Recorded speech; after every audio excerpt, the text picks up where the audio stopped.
नमस्कार मित्रांनो, बघा स्वागत आहे तुम्हा सर्वांचं पुन्हा एकदा आपल्या नाथ भरतीचा या बघा आपल्या शैक्षणिक यूट्यूब चॅनलवर। तर मित्रांनो बघा, तलाठी पदभरती 2025साठी बघा जी की गणित बुद्धिमत्तेच्या ठिकाणी आपण आज प्रश्नपत्रिका मित्रांनो बघा या ठिकाणी अभ्यासणार आहोत। मित्रांनो आपल्या या प्रश्नपत्रिकेचं पॅटर्न TCS पॅटर्न मित्रांनो बघा या ठिकाणी आधारलेलं आहे। ओके, यासोबत बघा आपला हा आजचा भाग 2 आहे। जर तुम्ही मागली एक पार्ट या ठिकाणी अभ्यासला नसाल त्या पार्टची बघा मित्रांनो जी लिंक आहे बघा तुम्हाला या ठिकाणी आपल्या या व्हिडिओच्या खाली डिस्क्रिप्शन बॉक्समध्ये मित्रांनो आम्ही तुम्हाला अवेलेबल म्हणजेच काय मेन्शन करून दिलेले आहे मित्रांनो। अवश्य या ठिकाणी तुम्ही भाग 1 सुद्धा अभ्यासून घ्या। ओके, यासोबत बघा मित्रांनो नवीन असाल सबस्क्राईब करून घ्या आणि त्यासोबत बघा आपला संपूर्ण आजचा भाग तुम्ही शेवटपर्यंत अवश्य अभ्यासून घ्या। प्रश्न पहिला काय म्हणतो, तर क्रमागत सम व विषम मूळ संख्यांच्या घनाच्या बेरजेत पुढीलपैकी कोणती संख्या मिळवली असता 2 अंकी पूर्ण घनसंख्या मिळेल या प्रकारचा प्रश्न विचारण्यात आलेला आहे। बघा एकदम मित्रांनो शॉर्टकटनुसार कशा प्रकारे या प्रश्नाचा आपण योग्य आन्सर काढू शकतो। ओके, काय म्हणलंय, क्रमागत सम व विषम मूळ संख्या म्हणलं। ओके, सम व विषम मूळ संख्या क्रमागत। ओके, तर पहिली कोणती समसंख्या 2 आणि दुसरी म्हणजे विषम कोणती 3, या दोन्ही मूळ संख्या। ओके, मूळ संख्या म्हणजे अशा संख्या की मित्रांनो बघा ज्या संख्येला 1 ने किंवा त्याच संख्येने भाग जातो ती संख्या म्हणजे मूळ संख्या आहे, बघा लक्षात ठेवून घ्या। ओके, तर बघा आता 2चा जर घन केला आपण तर बघा मित्रांनो झालं किती 8 आणि प्लस 3चा जर घन केलं झालं किती 27, 8 प्लस जर या ठिकाणी 27 जर केलं बघा झालं किती टोटल 35। ओके, आता या 35 मध्ये आपल्याला खालीलपैकी कोणती संख्या जर मिळवलं तर आपल्याला पूर्ण घनसंख्या मिळेल बा, एवढं तपासायचं आहे फक्त। ओके, तर या जर 35 मध्ये आपण 25 जर प्लस केलं, ओके 35 प्लस 25 हे 5 वर्षे 40 आणि वरचे जर 20 म्हणजे झाले किती बघा 60, तर 60 कोणत्याही संख्येचा घन नाही, ह्या कॅन्सल होणार। 25 पुन्हा ब या ठिकाणी 26 जर आपण या ठिकाणी केलं याच्यामध्ये प्लस तर होते किती बघा या 60 मध्ये फक्त आणि फक्त 1 प्लस म्हणजे किती 61 होते, 61 देखील नाही। पुन्हा 27 जर केलं बघा या 35 म्हणजे आपण 27 जर ॲड केले 5 आणि 5 10, 5 आणि 7 12, हातच्याला 1 पुन्हा हे 1 आणि 3 4 आणि 4 आणि 1 मित्रांनो किती बघा 6 म्हणजे किती 62 देखील मित्रांनो बघा कोणत्याही संख्येचा घन नाहीत। ओके, आता काय करा शेवटचं काय उरलं 29 बघा या ठिकाणी आपल्या प्रश्नाचं योग्य आन्सर असणार आहे। कसं या ठिकाणी सांगतो आता। ओके, हे 35 प्लस जर आपण हे 29 केलं बघा झाले किती 9 प्लस 5 14, 14ला 4 हातच्याला 1, हा 5 आणि 3 आणि 2 5, 5 आणि 1 मित्रांनो 6 म्हणजे किती 64 बघा मित्रांनो हा या ठिकाणी 4चा मित्रांनो बघा घन संख्या आहे बघा। म्हणून मित्रांनो या ठिकाणी बघा जी की क्रमांक 29 या ठिकाणी आपल्या प्रश्नाचं योग्य आन्सर असणार आहे बघा, जे की लक्षात तुम्हा सर्वांना ठेवायचं आहे। मित्रांनो बघा काय करा बघा पाहण्यासोबत मित्रांनो सर्व प्रश्न तुम्ही लिहून घ्या आणि लिहून बघा मित्रांनो याचं तुम्ही पाठांतर करण्याचा एक प्रकारचा या ठिकाणी तुम्ही एक काय म्हणजे आपला एक प्रयत्न करा। ओके, पुढे प्रश्न क्रमांक 2 बघा काय म्हणतो, बघा प्रश्न क्रमांक 2 काय म्हणतो, कुणालने एका दुकानातून 1050 रुपयाला 65 पुस्तके आणि 1020 रुपयाला 50 पुस्तके खरेदी केली तर प्रत्येक पुस्तक त्याने सरासरी किती रुपयाला खरेदी केलं असेल। TCSचा मोस्ट PYQ प्रश्न आहे बरं, लक्षामध्ये असू द्या। ओके, काही करू नका बघा मित्रांनो या ठिकाणी तुम्ही काय करा पहिलं एकूण मित्रांनो काय एकूण रुपये या ठिकाणी बघा एकूण किती रुपये त्याने मित्रांनो खर्च केलं पुस्तकासाठी ते प्लस करा। ओके, एकूण रुपये या ठिकाणी काढतो बघा मी पहिलं एकूण रुपये। ओके, आता एकूण रुपये बरोबर हे किती 1050 प्लस हे 1020। ओके, जर आपण 1050 प्लस 1000 जर 20 केलं तर टोटल आपल्याला भेटतं बघा या ठिकाणी किती तर 2070 भेटतं बघा 2070। ओके, पुन्हा पुढे काय भेटतं बघा आता ठिकाणी एकूण पुस्तके काढा। आता आपण काय एकूण पुस्तके काढू पुढे। ओके, एकूण पुस्तके। ओके, आता एकूण पुस्तके बरोबर पहिले किती 65 पुस्तके आणि नंतर 50 पुस्तके, जर 65 प्लस 50 झाले किती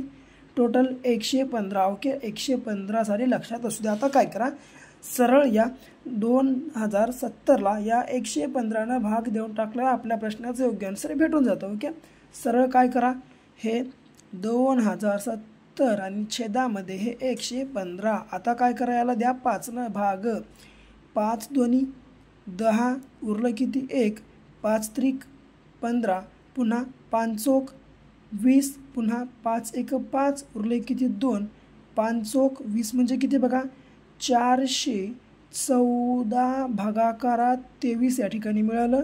आता सरळ 23 एक 23, पुन्हा या ठिकाणी 23 एक 23 या ठिकाणी भेटलो. ओके, या ठिकाणी 23 एक 23. आता जर मित्रांनो या 41मधून आपण जर 23 मायनस केले तर भेटतात किती. ओके, या 1मधून 30 जात नाही, इथला 1 इथं. जर आता 11तून 3 गेले उरले किती 8, पुन्हा या ठिकाणी 3 उरले. आता जर 3मधून 2 गेले बघा उरले किती या ठिकाणी 1 म्हणजे किती बघा जवळपास या ठिकाणी उरले हा 4 उरते समोर म्हणजे किती हे 18 आणि हा समोरचा 4 म्हणजे किती बघा जवळपास 184. तर आता 23 8 184 म्हणजे मित्रांनो बघा किती या ठिकाणी जवळपास प्रत्येक पुस्तकाच्या मित्रांनो या ठिकाणी खरा सरासरी किंमत किती मित्रांनो जर बघायची की क्रमांक 18 रुपये मित्रांनो असेल. बघायचे की क्रमांक बघा क या ठिकाणी आपल्या प्रश्नाचं योग्य आन्सर असणार आहे मित्रांनो. बघा जे की लक्षात तुम्हा सर्वांना ठेवायचं आहे. ओके, एकदम मित्रांनो बघा थोडंसं हार्ड लेवलचे प्रश्न आहेत परंतु तुम्हाला एकदम सोप्यामध्ये मित्रांनो बघा सोप्या भाषेमध्ये कन्वर्ट करून या ठिकाणी आम्ही तुम्हाला सांगत आहोत. म्हणून व्हिडिओ आवडत असेल व्हिडिओला बघा आपल्या लाईक करा आणि बघा आपल्या चॅनलला तुम्ही अनेक सबस्क्राईब केलं नसेल अवश्य सबस्क्राईब देखील या ठिकाणी तुम्ही करून घ्या. ओके, पुढचा प्रश्न क्रमांक 3 बघा कशा स्वरूपाचा आहे. तर बघा एका वस्तूची किंमत सुरुवातीला 20% कमी केली नंतर पुन्हा 10% कमी केली तर त्या वस्तूची किंमत एकूण किती टक्क्यांनी कमी झाली. तर बघा TCS आहे मित्रांनो, मोस्ट PYQ प्रश्न आहे. बघा मित्रांनो हा मोस्ट PYQ. तर बघा मित्रांनो या ठिकाणी प्रश्नाचं योग्य आन्सर आपण कशा रीतीनं काढू शकतो. बघा एका वस्तूची किंमत सुरुवातीला 20% कमी केली नंतर 10% कमी केली तर त्या वस्तूची किंमत एकूण किती टक्क्यांनी कमी झाली. ओके, आपल्याला मित्रांनो ती एक वस्तू या ठिकाणी माहीत नाही. बघा माहीत नसून देखील बघा कोणतीही वस्तू मित्रांनो असो कोणत्याही वस्तूची किंमत असो ती 100% या ठिकाणी असते. म्हणून या ठिकाणी बघा आपण 100% घेऊ. ओके, आता आपण काय करू या 100%तून हे 20% जर कमी केलं उरले किती 80%. हे 80% घ्या आणि टक्क्यांच्या खाली 100% घ्यायला विसरू नका. याच्या गुणाकारात पुन्हा या 100मधून जर 10% कमी केलं उरले किती 90%. 90% घ्या छेदामध्ये 100% घ्या. ओके, आता हे 100 हे 100 कॅन्सल, हे 2 शून्य कॅन्सल, वरचे 2 शून्य कॅन्सल. आता 8 9 72 आलं परंतु 72 आपल्या प्रश्नाचं योग्य आन्सर नाही. योग्य आन्सर करण्यासाठी पहिलं जे आपण ठिकाणी बघा 100% घेतल्या या 100%मधून हे 72 मायनस करा.